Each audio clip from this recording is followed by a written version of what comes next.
할렐루야! 감사합니다. 3일 저녁이 되었습니다. 낮에 여러 가지로 날씨도 꽤 더웠습니다. 덥고 또 여러 가지 분주한 일을 하다가 저녁에 교회에 왔습니다. 낮에 특별한 일이 없을 때도 마찬가지입니다만 이 시간에 이제 만사를 제쳐놓고, 그러니까 뭐 친구들 모임, 무슨 교육 프로그램, 아니면 무슨 뭐 여러 가지 만남들이 많이 있죠. 그런 것들을 다 뒤로 제껴놓고 드라마도 보지 않고 핸드폰도 보지 않고 다 내려놓고 꺼놓고 교회에 와서 찬송 부르고 성경 말씀 읽고 설교 말씀 듣고, 죄인들이 볼 때에는 미련하게 보일 것입니다. 왜 바보같이 세상에 재미있는 게 얼마나 많은데 편안한 곳에서 시원하고 서늘한 곳에서 안락하게 앉아서 텔레비전도 볼 수 있고 핸드폰도 볼 수 있고 맛있는 것도 먹을 수 있고 재미있는 이야기도 들을 수 있고 한데 교회 가느냐? 교회 가면 밥을 줘, 떡을 줘. 심지어 교회 가면 헌금도 낸다면서. 저희 교회는 주일 예배를 포함해서 예배 시간에 헌금을 걷지 않습니다. 스스로 자원해서 헌금함에 헌금을 하는 것은 막을 수 없기 때문에 헌금함을 비치해 놓았지만 예배 순서 중에 헌금 시간을 따로 두지는 않습니다. 어찌되었건 믿음이 없는 사람들 눈에는 그렇게 비칠 것입니다. 자기에게 있는 돈 100% 자기 자신을 위해서 써야지, 자기 시간 100% 자기 자신의 유익과 쾌락을 위해서 써야지, 왜 그걸 희생하고 왜 그걸 양보하고 왜 재미도 없는 말씀을 들으러 가고 왜 불편한 의자에 앉아야 되고. 믿음이 있다는 것은 새로운 눈을 떴다는 의미인 것 같습니다. 우리 모두는 죄인이었고 우리 모두는 믿음이 없는 자였습니다. 다시 말해서 눈을 다 뜨지 못한 상태였다는 말씀입니다. 믿음의 눈을 뜨지 않은 상태에서 보면 이해가 안 되는 게 많이 있습니다. 수없이 많은 것들이 이해가 안 되는데 그 중에 신앙인들의 모습이 이해가 안 돼요. 참 부끄러운 이야기입니다만은 제가 아주 어렸을 때, 아마 초등학교도 가기 전이었던 것으로 기억합니다. 아주 어렸을 때 이제 이모네 집에서 몇 달 살았어요. 이모 중에서 신앙심이 아주 돈독하셨던 이모가 계셨습니다. 그 이모가 주일마다 교회를 다니셨고 그 다음에 주중에도 목사님을 가정으로 초대를 해가지고 예배를 드리는 그런 경우가 있었습니다. 매주 오시는 것은 아니었지만, 그러면 이모가 그 목사님께는 참 친절하게 잘하고, 그리고 이렇게 몇몇 어른들이 동그랗게 앉아서 찬송도 부르고 예배를 드리는 그 모습이 상당히 진지해 보였습니다. 자, 근데 문제는 뭐냐 하면 그때만 해도 제가 믿음이 없었잖아요. 철저히 믿음이 없는 상태로 그 모습을 보니까 얼마나 우스꽝스러운지. 사실 별로 웃길 게 없거든요. 뭐 그 우스갯소리를 한 것도 아니고 누가 막 바보 신용을 한 것도 아니고 그냥 어른들이 진지한 마음으로 모여서 하나님께 예배드리고 찬송 부르고 기도했던 게 답니다. 근데요, 어렸을 때 저는 그 제 사촌 여동생하고 깔깔거리고 웃었어요. 깔깔거리고 막 대굴대굴 굴러가면서 웃으니까 그게 좀 진지한 분위기에서 예배를 드려야 되는데 저쪽에서 막 꼬맹이들이 웃고 있으니까 예배에 어떤 집중이 안 되잖아요. 그러니까 이모가 막 야단치는 거예요. 야 임마, 저쪽 방에 들어가 있어. 나오지 마. 조용히 좀 해. 금방 끝나. 이따 끝나면 간식 줄게. 그렇게 했는데도 이게 웃기지 않는데 억지로 웃는 게 아니고요, 막 속에서 웃음이 올라오는 거예요. 그래가지고 이제 야단도 맞았겠다, 이따가 간식도 주신다고 했겠다, 이제 조그만 방으로 들어갑니다. 그러면 밖으로 나오지는 못하지만 그 방 안에서 깔깔거리고 웃었습니다. 깔깔거리고. 그리고서 예배가 끝나서 이제 가실 때쯤 되면 그러면 이제 문을 열고 나와요. 눈치를 보니까 이제 가시는 것 같으니까 이제 나와도 되겠구나. 나와가지고 그 어른들끼리 이렇게 다과를 나누다 보면 거기 이제 간식이 있잖아요. 과자 부스러기도 있고 예를 들어서. 그럼 이제 얼른 달려가서 그거 하나 입에다 물고 또 웃습니다. 또 웃습니다. 거기 온 목사님 보면서 웃고 거기 온 성도들 보면서 막 웃는 거예요. 제가 아마 막 삿대질 손가락질까지 하면서 웃었을 거예요. 근데 나이 든 어른이 그런 식으로 하면 아주 불쾌했겠지만 이제 막 초등학교도 안 간 꼬맹이들이 그러고 있으니까 화낼 일도 아니고 같이 따라서 웃고 그냥 마시더라고요. 그럼 맨날 그런 건 아닌데 그랬던 기억이 지금도 납니다. 믿음이 없는 눈으로 보면요, 이해가 안 되는 거예요. 믿음이 없는 눈으로 보면 웃긴 모습이고요. 믿음이 없는 눈으로 보면은 아유 저 바보 멍청이 이렇게 혀를 차고 핀잔을 하고 손가락질을 할 수밖에 없는 그런 행동이 많아요. 그렇게 예배드리는 사람들 무시하고 비웃던 제가 예수님 십자가 앞에 무릎을 꿇게 됐어요. 그걸 어떻게 그때 미리 알았겠습니까? 예수님 십자가 앞에 무릎을 꿇고서요 회개했습니다. 회개하고 그때 제가 주님을 이렇게 영접하고 말씀의 은혜를 받기 시작한 것이 중학교 1, 2학년 때였는데 아주 뭐 지금으로 말하면 아직은 어릴 때였죠. 그런데 그때 뭐 죄를 지었으면 얼마나 많이 지었겠습니까마는 하나님께 회개하고 예수님을 이제 앞으로 믿기로 결심을 했어요. 예수님을 믿기로 결심을 하다 보니까 예배를 빠질 수가 없는 거예요.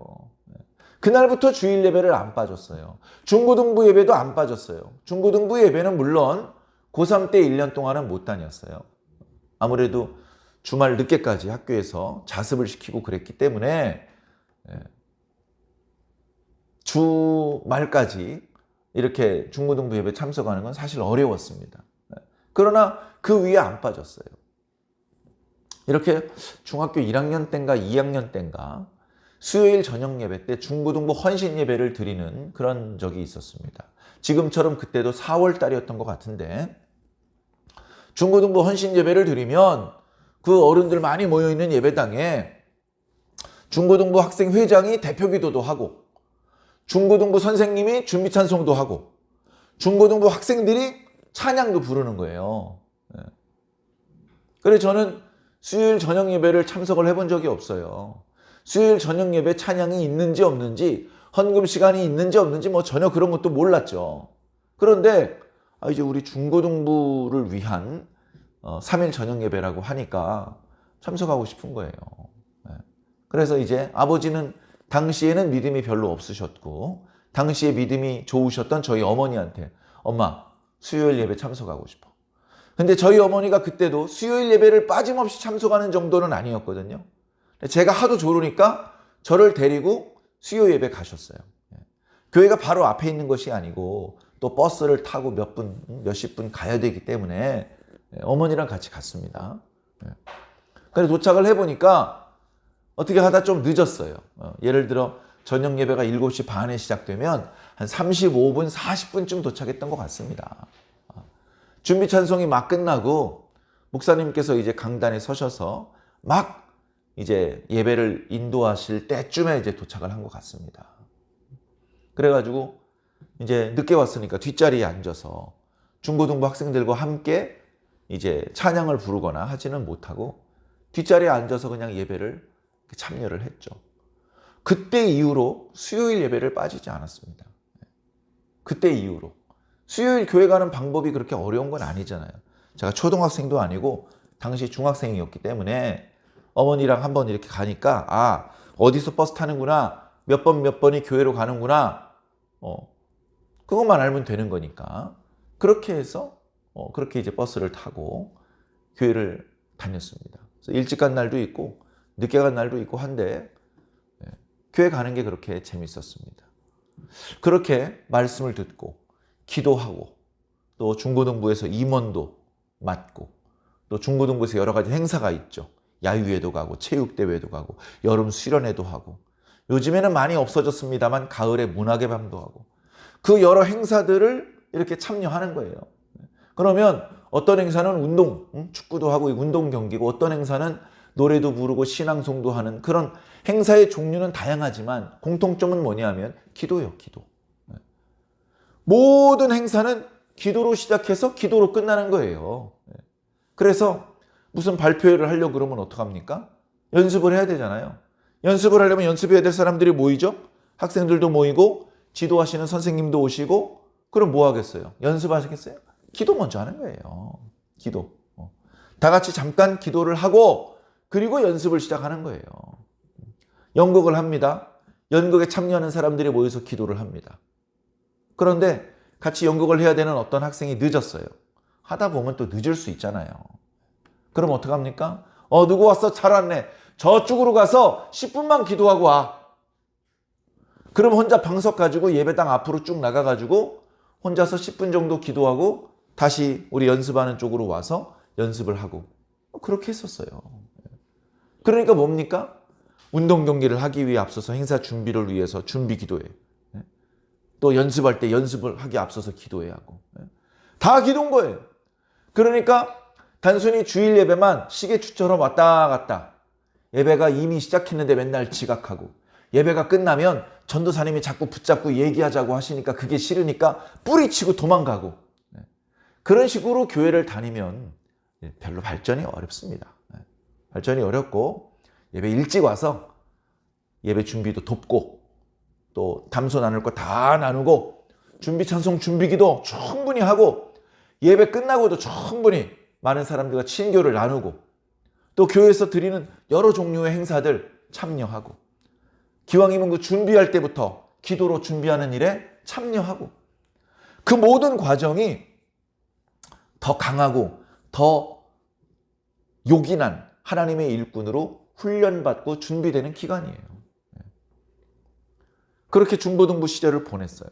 말씀드린 대로 고등학교 3학년 시절에는 그렇게 자유롭게 신앙할 수 없었어요.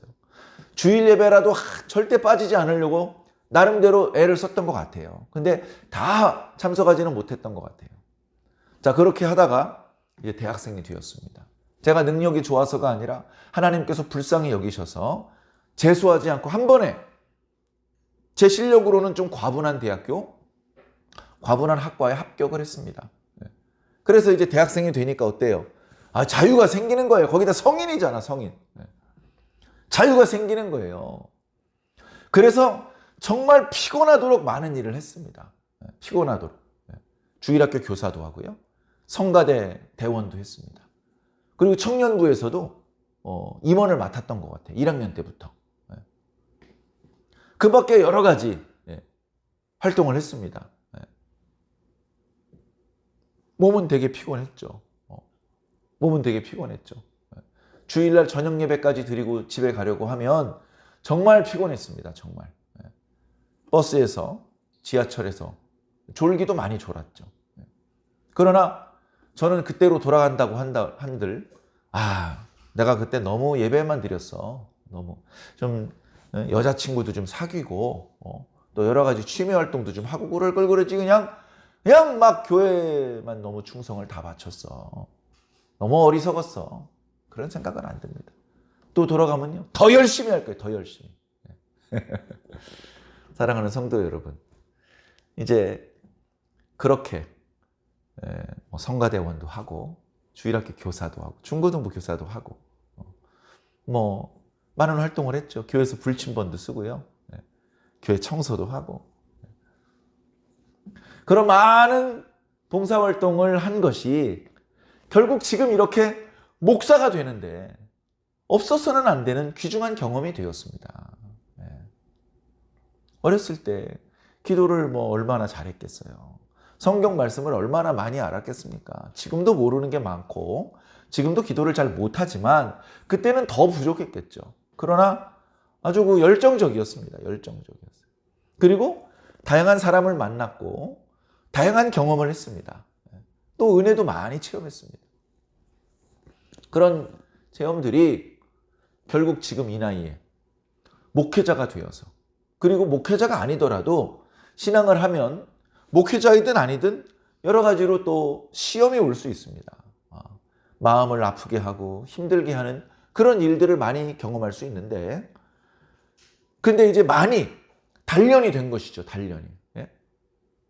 태권도 하는 사람도 격파하고 막 이러다 보면요, 이 주먹이요 단련이 돼가지고요 단단합니다. 단단해. 예. 그렇게 단련이 된 주먹으로요 송판만 깨트리는 게 아니고요 벽돌도 깨고 기왓장도 깨더라고요. 예.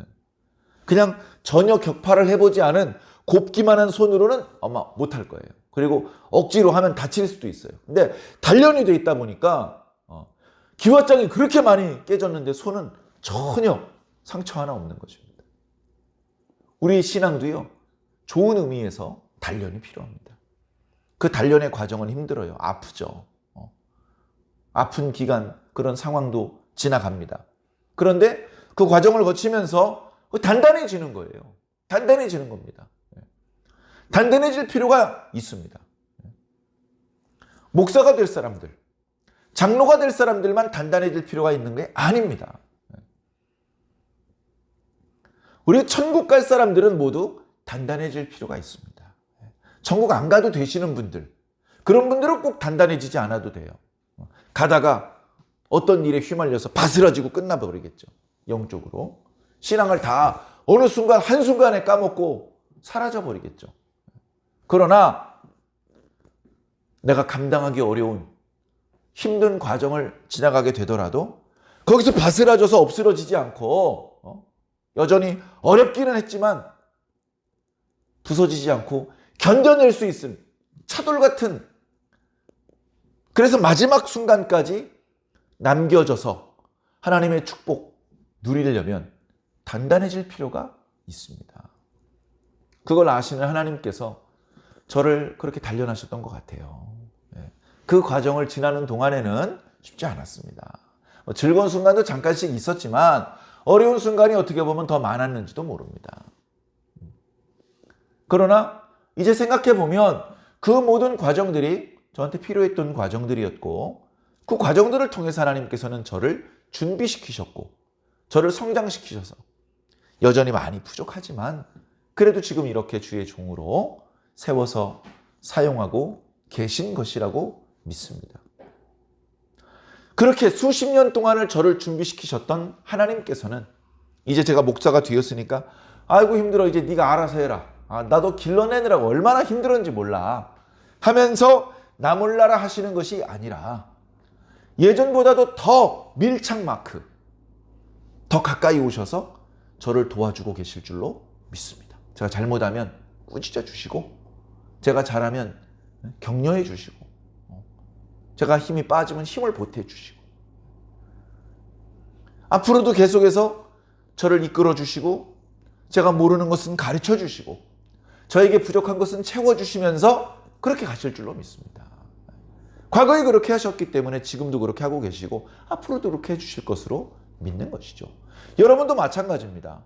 굳이 여러분들이 꼭 목사가 되고 전도사가 되고 또는 장로가 되어야 되는 것은 아닙니다. 신앙의 목표는 하나님 나라에 가는 것이지 장로가 되는 것, 목사가 되는 것은 아닙니다.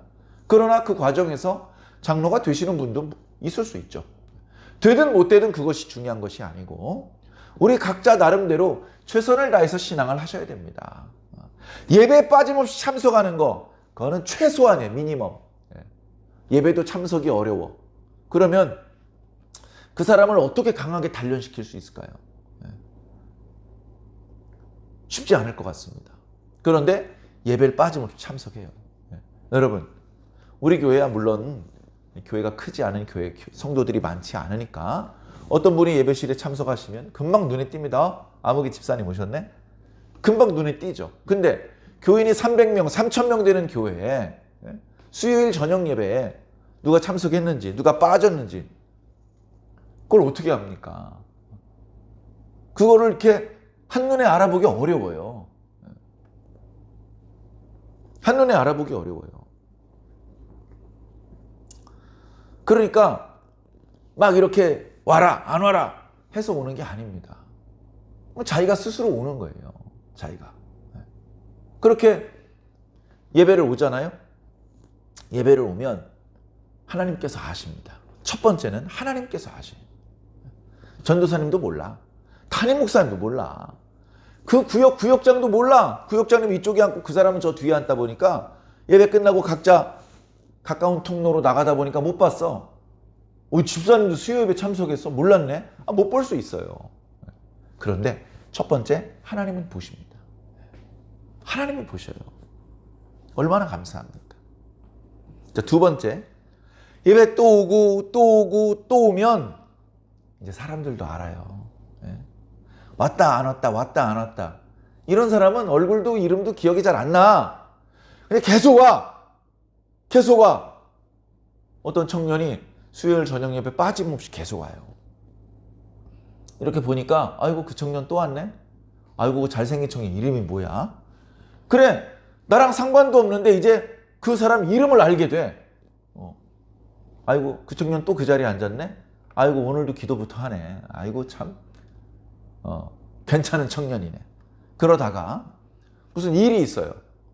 어떻게 하다가 예를 들면 뭐 화장실에 하수구가 막혔어. 이거 어떻게 할지 뭐 쩔쩔맬 때 그 청년, 이복의 청년 일로 와서 이거 좀 도와주게 해가지고 가가지고 하수구 문제를 해결하는 걸 좀 도와줍니다. 고마워. 아이고 청년이 잘하는구만. 힘이 좋구만. 예배 빠짐없이 참석하면요, 하나님만 아시는 게 아니고 사람들도 알아요. 자, 사람들 중에서 누가 아느냐? 역시 예배를 빠짐없이 참석하는 사람 눈에 보입니다. 그러다가 예배를 준비하는 사람들 있죠. 단순히 예배만 드리는 것이 아니고 예배 시간 먼저 나와서 예배를 준비하고 예배 시간 끝까지 남아서 뒷정리를 해주는 그런 일꾼들이 있어요. 그 일꾼들의 눈에 이제 그 청년이 보이는 거예요. 이봐 청년, 이거 좀 도와줄 수 있겠어? 내가 보니까 청년 빠지지 않고 수요일 저녁 예배 참석을 하더라고. 그러면 항상 그렇게 참석할 수 있으면 이거 좀 도와줘. 예, 뭐 제가 수요일 날은 올 수 있거든요. 조금 일찍 올게요. 제가 좀 도와드리겠습니다. 그러면 어느샌가 예배를 참석하다 말다 하는 사람이 예배를 꾸준히 참석하는 사람에서 교회의 일꾼이 되는 겁니다. 목사님이 무슨 표창장, 임명장을 줘야만 일꾼입니까? 예수님이 인정하시면 일꾼 아닙니까? 예수님께서 야, 네가 나를 위해서 일을 하는구나. 여러분 애기 길러보십시오. 애기가 부모님 도와줍니까? 부모님 도와줍니까? 기저귀에다 똥 싸질러 놓고 웃고 있습니다. 엄마 잘했지. 그래, 맨날 일만 터뜨리고 사고만 저질렀던 아이가 엄마가 뭐 들고 갈 때 엄마 그거 내가 들어줄게. 엄마 청소할 때 청소 도와주고 엄마 어디 아플 때 주물러줘. 시원하지도 않아요. 힘이 없어가지고. 근데도 그렇게 엄마를 도와주려고 할 때 그때 그 엄마의 즐거움, 시원해서 즐거운 게 아니에요. 그 아이의 엄마를 향한 따뜻한 마음을 느끼기 때문에 즐거운 거예요. 우리가 주의 일을 처음 시작할 때 예배만 드리고 손님처럼 그냥 돌아가는 게 아니고 예배 시작하는 걸 돕고 예배 끝나고 뒷마무리하는 걸 돕고 그냥 오늘 예배를 통해서 은혜 많이 받게 해주세요 이런 기도만 하는 것이 아니라 이번에 우리 교회에 이런 문제가 있는데 주여 이거 해결해 주시옵소서 이렇게 함께 기도할 수 있는 성도가 됐을 때 하나님께서 얼마나 기뻐하시겠습니까? 너 맨날 애기인 줄 알았는데 교회 다니는 지 15년이 지났는데도 아직도 애기인 줄만 알았는데 너 이제 보니까 다 컸구나. 너 이제 보니까 내 마음을 이해하는구나. 네가 내 마음을 헤아리는구나. 하나님께서 얼마나 기뻐하시겠습니까? 사랑하는 성도 여러분, 우리가 다 부족해요. 제가 여러분보다 나으면 얼마나 낫겠습니까? 제가 더 낫습니다. 하늘에서 보면 도토리 키재기죠. 그러나 우리 각자 겸손한 마음으로 계속 배워야 되고 주님의 인도하심을 받아야 됩니다. 그리고 점점 스스로 교회의 손님이 아니라 이 교회의 주인 되신 하나님의 자녀로서, 그죠? 자기 아버지를 돕는 일이 너무나 당연한 일 아니겠습니까? 그렇게 점점 예배자에서 일꾼으로 그렇게 성장해 나가시기를 주님 이름으로 간절히 부탁을 드립니다. 자, 오늘 말씀 한번 보겠습니다. 자, 오늘 말씀에 기가 막힌 말씀입니다. 자, 다윗이 처음 등장하는 말씀이에요. 다윗이. 창세기부터 지금 여기까지 다윗이 한 번도 안 나왔어요. 지금부터 다윗이 계속 나와. 지금도 우리가 다윗을 얘기하고 있지 않습니까? 오늘 우리들의 시대에도. 다윗이 오늘 우리들의 시대로 보면 거슬러 가면 3000년 전 사람인데, 근데도 아직도 다윗 이야기를 하지 않습니까? 자, 사무엘상 16장입니다. 15, 14, 13. 사울이 왕이 되었지만 진정한 왕이신 하나님의 명령을 수행하며 이스라엘 백성들을 다스릴 만한 사람으로서 적합하지 않다. 사울은 부적합하다. 아니 왜 갑자기 당신 마음에 든다고 하시고 기름을 부어주시고 하시더니 왜 또 갑자기 갑자기가 아니라 13, 14, 15장에 사울이 부적합하다는 여러 증거들이 나타나고 있습니다. 도저히 사울로는 안 돼. 그래서 다윗이 16장에 등장을 하는 것입니다. 사울은 안 돼. 이 앞에는요, 12, 11, 19장. 9장에 사울이 나오잖아요. 사울이 왕이 되는 장면이 나와요, 사울이. 사울이 왕이 돼요. 사울이 왕이 된 걸 하나님께서도 기뻐하셨고 사무엘도 기뻐했어요. 그런 여러 이야기들이 나오는데 13장이 딱 되니까 아이고 사울 왕이 된 지 얼마 되지도 않았는데 아이고 왜 그런데? 사울이 도대체 왜 그래? 이스라엘의 왕이 되려면 여호와 하나님을 잘 믿어야 됩니다. 여호와 하나님을 잘 믿는다는 말은 여호와 하나님을 사랑하고 경외하는 생각, 말, 그리고 행동이 나오는 거예요. 근데 사울에게서는 하나님을 경외하는 말과 행동이 안 나와. 제사를 멸시하고 제사장을 우습게 생각하고 왜 이렇게 사울이 변한 건가요? 자, 그러다 보니까 13, 14, 15장에 걸쳐서 하나님께서는 선지자 사무엘을 통해서 책망하십니다. 심지어 너는 나를 버렸으니 나도 너를 버리겠다. 너는 이스라엘의 왕이 더 이상 될 수 없다. 하나님께서 너의 왕위를 뽑아서 네 이웃에게 줄 것이다. 그런 폐위될 것이라는 경고, 예고의 말씀을 2번이나 들은 상태입니다. 벌써 13장과 15장에서. 그 이웃이 유다 지파 베들레헴 사람 다윗이었던 것이죠. 자, 이제 오늘 다윗이 처음 나오는데 다윗이 몇 살이겠습니까? 다윗은 아직도 10대 청소년입니다. 많이 잡아봤자 16, 17살이에요. 많이 잡아봤자. 좀 적게 잡으면 13살, 14살 정도입니다. 아직 애기예요. 무슨 왕입니까?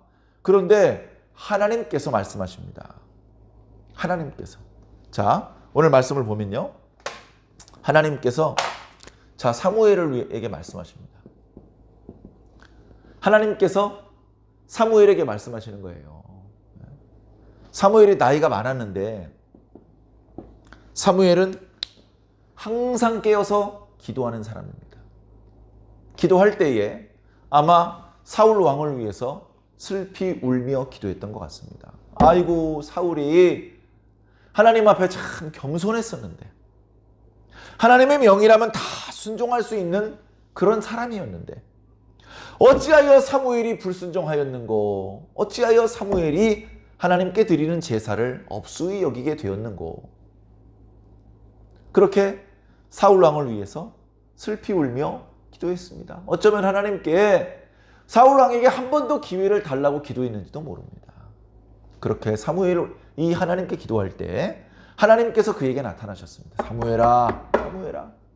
사무엘이 8살 때 들었던 그 음성이 또 들려요. 예, 말씀하시옵소서. 주의 종이 듣겠나이다. 사무엘아, 내가 이미 사울을 버렸느니라. 네가 어느 때까지 사울을 위하여 슬퍼하겠느냐. 그러지 말고 뿔에 기름을 채워라. 요즘은 페티병, 유리병, 병 많죠. 예전엔 그렇게 기름을 담아가지고 소량 운반할 수 있는 무슨 용기가 별로 없었습니다. 그러니까 뿔을 써야 했어요. 뿔. 솥불 큰 거를 뿔을 잘라. 그리고 안쪽을 파내는 거예요. 그걸로 술잔도 하고 그러지 않습니까? 근데 거기다가 이제 기름을 채운 거예요. 뚜껑도 마개, 기름이 새지 않게. 그럴 깨끗한 마개가 없으니까 기름을 채워가지고 어디다 담아서 기울어지지 않게 잘 고정을 시켜가지고 그 뿔, 기름이 담겨져 있는 가방을 조심스럽게 들고 다녀야 되는 상황입니다.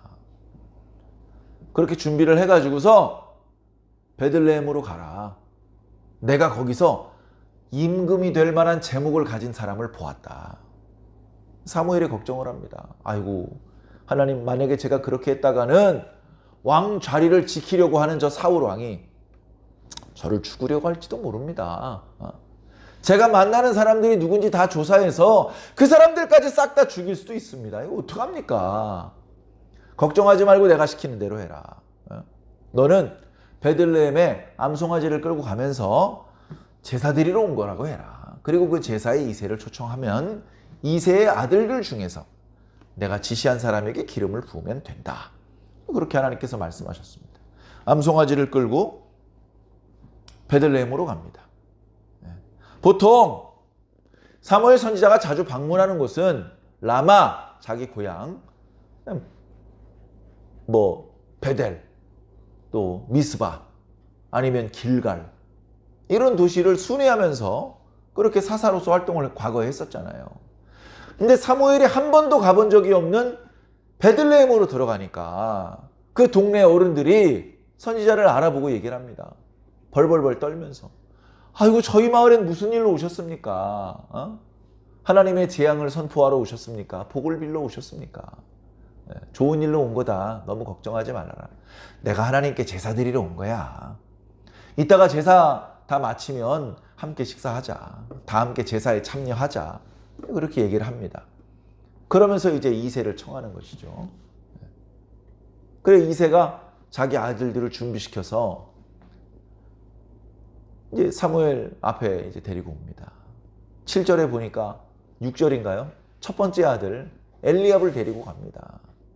엘리압을 딱 보니까요, 사무엘 선지자가 속으로, 마음속으로, 야, 과연 기름 부음 받을 만한 그런 제목이로다. 인물 좋지. 키 크지, 어깨 딱 벌어진 게, 야, 옛날 사울왕보다 낫네. 과연 하나님께서 안목이 있으시구나. 이러면서 그 엘리압에게 기름을 부으려고 마음을 먹었는데 그 순간 하나님께서 선지자에게 말씀을 하시는 겁니다. 사무엘아, 아니야. 엘리압, 내가 그를 버렸느니라. 너 왜 자꾸 엘리압 같은 사람한테 기름을 부어주려고 하느냐. 사람은 외모를 보지만 나 여호와는 마음 중심을 본다. 마음 중심을 본다. 그는 아니다. 그래요? 그 다음 둘째 아들 아비나답. 하나님께서 말씀이 없으셔요. 셋째 아들 삼마. 하나님께서 아무 말씀이 없으시네. 넷째 아들부터는 이름도 소개되고 있지 않습니다. 넷째 아들, 다섯째 아들, 여섯째 아들, 일곱째 아들 다 지나갔어요. 아들이 없네?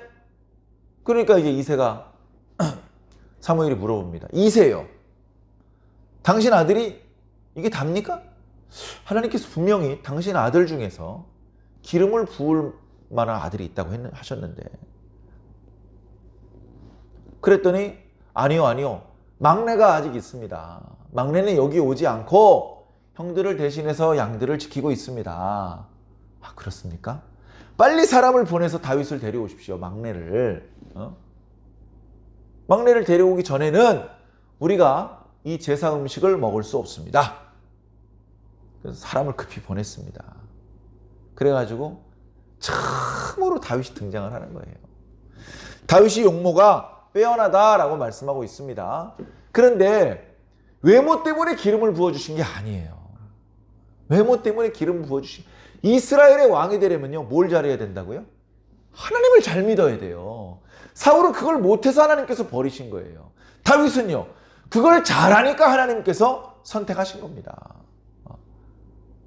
이스라엘의 왕이 되려면 키는 좀 작아도 돼. 뭐 이렇게 쌈박질 잘 못해도 돼. 돈 계산 잘 못해도 돼. 괜찮아. 다윗이 사실 뭡니까? 당시로 말하면 베들레헴 시골 촌구석의 목동이잖아요. 이름이 알려질 수가 없는 무명지졸로 끝날 수밖에 없는 그런 존재일 뿐입니다. 그런데 다윗이 등장을 하는 거예요. 다윗이 따당 하고 등장을 하는데 그 순간 하나님께서 사무엘에게 말씀하십니다. 바로 이 아이다. 이 아이에게 기름을 부어라. 사무엘이 지체 없이 그 아이에게 기름을 부어 주었습니다. 형들이 다 보는 앞에서 막내 아이가 기름을 부음을 받는 거예요. 형들이 뭐라 그랬겠습니까? 사무엘 선지자가 노망이 났구만. 이번에 우리 마을에 오신 건 특별한 의미가 없는 게 틀림없어. 그냥 저 소고기 먹으려고 오셨네 뭐. 기름을 붓는다면 마땅히 자신들 중에서 한 사람이 기름 부음을 받는 것이 마땅하다고 생각했기 때문에 막내에게, 아무것도 할 수 없는 어린애에게 기름을 붓는 사무엘의 모습을 보면서 뒤에서 어쩌면 비웃었을지도 모릅니다. 그러나 그 기름 부은 것은 실수가 아니었습니다. 그 기름 부은 것은 별다른 의미가 없는 요식행위가 아니었습니다. 눈에는 사무엘 선지자가 부은 기름이 다윗의 머리에서 턱으로 흐르는 것이 보였지만 그 순간 하나님의 성령이 다윗에게 충만하게 됐던 것입니다. 성령이 충만하게 되었어요. 성령이. 자, 그 다음 구절을 보면 그 성령은 본래 사울 왕에게 임했던 것입니다. 하나님께서 사울을 왕으로 세우시면서 기름만 부으시고 왕관만 씌워주신 게 아니고 그보다 더 중요한 성령을 부어주셨어요. 그럼에도 불구하고 인간적인 욕심, 어리석음 이런 것들 때문에 성령의 소욕을 거스려서 죄를 저지르고 말았던 것이죠. 그렇게 하나님의 뜻을 거스리는 일을 반복했던 사울에게 임했던 성령은 떠나고 그 성령이 다윗에게 임한 겁니다.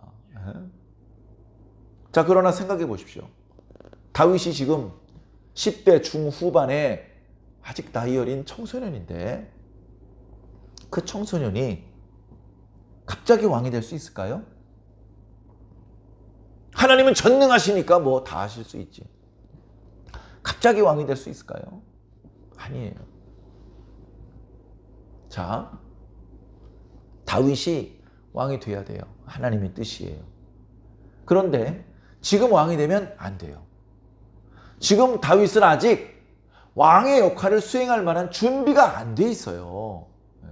궁중의 법도도 모르고 병사들을 이렇게 인솔해 본 경험도 없고 신하들과 그 지혜자들과 이렇게 대화를 나누는 방법도 모르고 연애를 해본 적도 없고 아무것도 몰라 그냥 양치는 것만 좀 해본 정도예요. 그러니까 어떻게 해야 됩니까? 다윗을 이스라엘의 왕으로 세우셔야 되는 하나님께서는 다윗을 준비시키시는 거예요. 다윗을 준비시키십니다. 제가 갑자기 목사가 됐습니까? 제가 예수 십자가 앞에서 무릎 꿇는 그날 갑자기 목사 안수 받았습니까? 아니에요.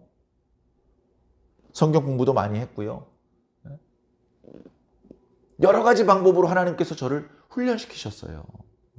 성가대 대원으로도 몇 년 동안 활동하고 주일학교 교사, 중고등부 교사 활동하고 청년부에서 임원으로 활동하고 그 밖에 다양한 부서에서 다양한 역할을 그리고 교회의 여러 예배와 여러 행사들을 참여하고 행사를 준비하고 그렇게 수없이 많은 경험들을 통해서 저를 훈련하신 거예요.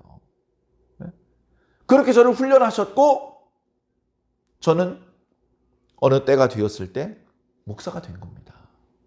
갑자기 내가 목사가 갑자기 하고 싶어져서 그렇게 목사가 된 게 아니에요. 다윗도 마찬가지입니다. 어쩌면 자신이 준비되고 있는 동안에 다윗은 잘 못 느꼈을지도 모릅니다. 왜 이렇게 힘들지? 왜 이렇게 일이 안 되지? 이게 다 너를 단단하게 만드시려는 하나님의 뜻이야. 이걸 처음부터 다 깨닫지는 못했을 것입니다.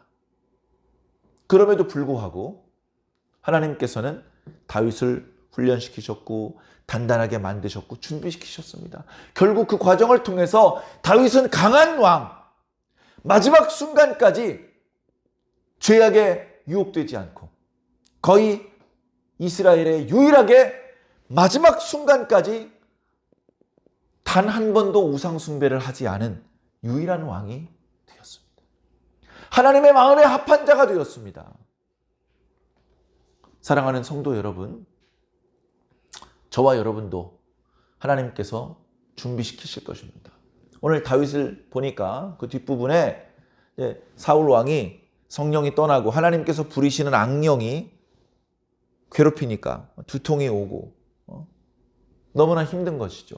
그 신하들이 보다 못해서 왕이시여 그러지 마시고 수금 잘 타는 사람을 한 명 데려다 놓고 왕이 그렇게 머리가 아프실 때마다 옆에서 수금을 타게 하면 그러면 좀 괜찮아지지 않으시겠습니까? 그래, 그렇게 하도록 해라. 제가 알아보니까 베들레헴 이새의 아들 다윗이 수금을 아주 잘 탄다고 들었습니다. 그뿐만이 아니라 그 녀석 말주변이 좋아가지고 왕께서 옆에다 두시면 심심하지는 않으실 것 같습니다. 그래? 그럼 사람을 빨리 이새에게 보내서 그 다윗이라는 꼬마랭이를 데려오도록 해라. 이새가 그 소식을 듣고 어떻게 거절합니까? 왕이 요청을 하기 때문에 왕에게 조그만한 예물을 보냅니다. 뭐 양하고 뭐지 조금 빈손으로 갈 수 없는 것이죠. 왕은 그보다 더 많은 걸 가지고 있지만 이새가 예의를 알고 뼈대 있는 집안이다 보니까 그렇게 조그만한 예물을 다윗의 손에 들려서 보냈습니다. 왕에게 그걸 바치고 왕이 다윗을 딱 보는 순간 첫눈에 반했어요. 남자가 남자를 보고 첫눈에 반했다는 표현을 쓰니까 조금 어색한데 성경의 표현대로 다윗을 보자마자 그를 사랑하게 되었다라고 말하고 있습니다. 이거 중요한 표현입니다. 다윗은요 모든 사랑의 사랑을 받아요. 모든 사람의 사랑을 받아요.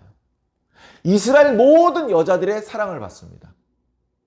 사울의 사랑을 받습니다. 사울의 아들 요나단의 사랑을 받습니다. 사울의 딸들의 사랑을 받습니다. 사울의 신하들의 사랑을 받습니다. 사울의 군인들의 사랑을 받습니다. 하나님의 성령이 함께하고 계신 사람은 만나는 모든 사람에게 사랑을 받아요. 사무엘도 어렸을 때 사람들에게 사랑을 받았다.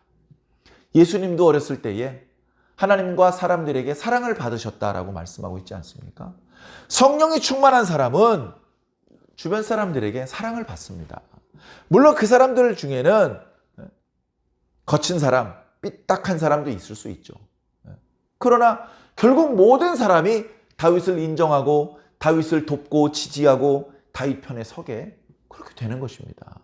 반면 사울은 점점 사람을 잃어갑니다. 자기 사람이었는데 전부 다윗을 사랑하는 사람으로 바뀝니다. 자기 주변에 자기를 사랑하는 사람이 없어요. 자기를 믿고 자기에게 충성을 다하는 사람이 점점 줄어듭니다. 점점 줄어들어요. 나중에는 하나님께서 꿈으로도 선지자로도 우림과 툼밈으로도 응답을 주지 않으십니다. 철저히 버려진 혼자가 되는 것이.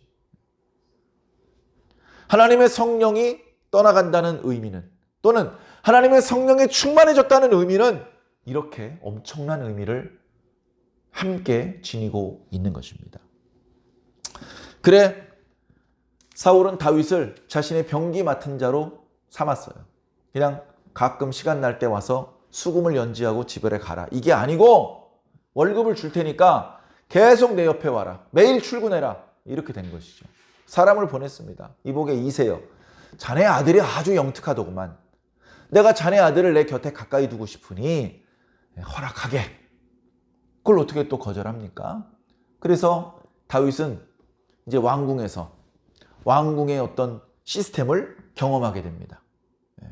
나중에 왕이 되어야 될 사람이기 때문에 왕궁의 시스템에 대해서 익숙해질 필요가 있는 것이죠. 그렇게 하나님께서 그를 준비시키는 겁니다. 사랑하는 성도 여러분, 하나님께서 여러분들을 준비시키시기 원하십니다. 더 좋은 일꾼으로, 더 큰 하나님의 뜻을 이룰 요긴한 하나님의 일꾼으로 그렇게 준비시키시기 원하시는데 도망가지 마십시오. 도망가지 마십시오. 하나님의 일꾼이 되려면 먼저 말씀 훈련, 예배 훈련, 기도 훈련이 되어 있어야 됩니다.